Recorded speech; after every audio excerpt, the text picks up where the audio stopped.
2020년 4월, 지금 세계 경제는 마치 아슬아슬한 줄타기를 하는 것 같습니다. 한쪽에서는 좋은 소식이 들려오는데 다른 한쪽에서는 보이지 않는 위험이 도사리고 있죠. 오늘 이 복잡한 상황의 핵심을 한번 명확하게 짚어보겠습니다. 이번 주 금융시장, 일단 시작은 아주 좋았습니다. 중동 리스크가 좀 완화됐다는 소식에 다들 안도의 한숨을 내쉬었거든요. 하지만 이 안도감이 과연 전체 그림을 보여주는 걸까요? 좋은 소식 뒤에 숨어있는 경고 신호들을 지금부터 함께 살펴보겠습니다. 네, 먼저 시장이 왜 안도했는지 이 불안한 평화의 이면을 들여다보죠. 금융시장이 왜 이렇게 환호하면서 한 주를 시작했는지 그 이유부터 짚어보겠습니다. 가장 큰 이유는 뭐니 해도 중동의 긴장이 풀렸다는 겁니다.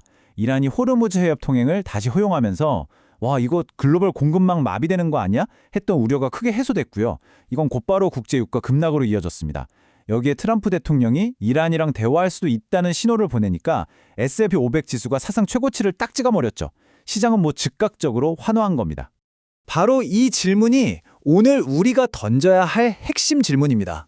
왜냐하면 이런 단기적인 안도감 너머에는 훨씬 더 복잡하고 또 도전적인 경제 현실이 기다리고 있거든요. 자, 이제 시선을 한번 돌려보죠.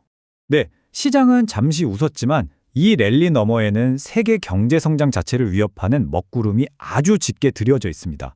바로 이 부분이 장기 투자자들을 잠 못 들게 하는 진짜 이유죠. 국제통화기금 IMF가 올해 세계 경제 성장률 전망치를 3.1%로 낮춰 잡았습니다. 중동 분쟁 같은 지정학적 리스크랑 여전히 높은 금리가 결국 세계 경제의 발목을 잡을 거라는 꽤 비관적인 분석이죠. 자, 근데 참 공교롭게도요, 또 다른 3.1%가 있습니다. 이 숫자가 진짜 문제의 핵심을 보여주거든요. 바로 미국의 핵심 물가지표, 근원 PCE 상승률입니다. 그러니까 세계 경제 성장은 둔화하는데 미국 물가는 좀처럼 잡히질 않는 거죠. 이른바 스태그플레이션의 그림자가 짙어지고 있다는 신호예요. 이러니까 연준이 금리 인하를 하고 싶어도 계속 미룰 수밖에 없는 가장 큰 요인이 바로 이겁니다. 여기에 또 다른 걱정거리가 더해집니다. 바로 AI 거품론인데요. 시장에서는 AI에 대한 기대감으로 엄청난 투자가 이루어지고 있지만 정작 이게 실제 기업들의 생산성이나 이익으로 뚜렷하게 연결되고 있느냐, 여기에 대한 비판의 목소리가 점점 커지고 있습니다. 자, 이 표를 보시면 정말 흥미로운데요. 바로 기대와 현실의 차이입니다. 시장은 AI가 생산성을 폭발적으로 늘려서 엄청난 이익을 가져다 줄 거라고 기대했는데 현실은 어떻죠? 아직은 기대에 못 미치는 기업 실적, 그리고 더딘 기술 도입 속도를 보여주고 있습니다. 이 격차가 크면 클수록 시장이 한번 크게 흔들릴 위험도 커지는 거죠. 매일매일 나오는 뉴스 헤드라인 너머에는요, 지금 세계 경제 판을 근본적으로 바꾸고 있는 몇 가지 아주 중요한 구조적인 변화들이 있습니다. 지정학적 긴장이 높아지면서 각국 정부가 돈을 쓰는 방식이 바뀌고 있어요.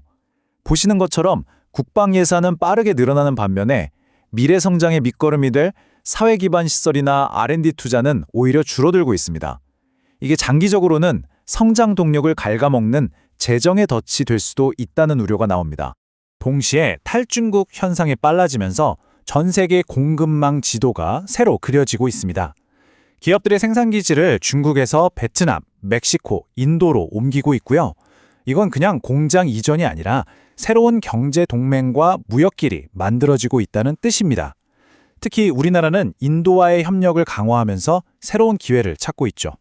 이런 큰 변화들은 우리 기업과 소비자들에게 직접적인 압박으로 다가옵니다. 예를 들어서 원달러 환율이 1,460원대에서 움직이면서 수입 물가 부담을 키우고 있고요. 중국은 경기 침체를 막으려고 금리를 내려야 하나 마나 고민이 깊습니다. 또 공급망 문제로 페인트 같은 산업 원자재 가격이 20%나 오르면서 기업들의 비용 부담도 계속되고 있습니다. 자, 그럼 이 모든 상황을 종합해봤을 때 앞으로 며칠 동안 우리는 어떤 신호에 가장 집중해야 할까요? 앞으로 시장의 방향을 결정할 변수는 크게 두 가지로 보입니다. 첫째는 중동에서 말로만 하는 게 아니라 정말 실질적인 평화 협상이 진행되는지, 그리고 둘째는 중국이 사실상의 기준금리인 LPR, 즉 대출 우대금리를 어떻게 결정할 것인지입니다. 이 두 가지 사건이 시장의 낙관론에 다시 불을 지필 수도, 아니면 IMF의 비관적인 전망을 현실로 만들 수도 있습니다. 결국 질문은 이겁니다. 지금 시장의 이 랠리가 정말 잠깐의 안도감에 불과한 걸까요? 아니면 이 모든 장기적인 위험을 이겨낼 수 있다는 긍정적인 신호일까요? 세계 경제가 외줄 위에서 어느 쪽으로 발을 내디딜지 그 답은 곧 드러날 겁니다.